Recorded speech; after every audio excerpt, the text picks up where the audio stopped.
سلام علیکم، بفرمایید. الو سلام استاد، خسته نباشید. سلامت باشید. خودتون رو معرفی کنید، از کجا زنگ می‌زنید؟ آقای جهان از ورامی. جهان برادر عزیز، بفرمایید. استاد می‌خواستم یه مطلبی رو برای شما و بینندگان عزیز عرض کنم. بعد متاسفانه آخوندهای افراطی ایران ما را گمراه کردن از قرآن، هم ما را، هم اهل سنت و هم شیعه را. اینها ما را سعی میکنن گمراه کنن.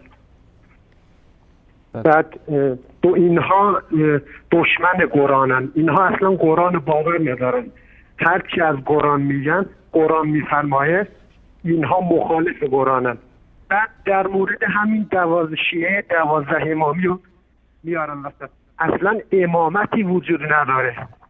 علی رضی الله تعالی عنه علم غیب نداشت، نمیدونست. و اینها در مورد امام زمانی وجود نداره استاد. اینها اصلا همش دروغ، فساد، فقر، بدبختی برای ملت ایران میارن. درست. تشکر از شما برادر عزیز. خیلی ممنون. خدا حافظ. خدا نگهدارتون.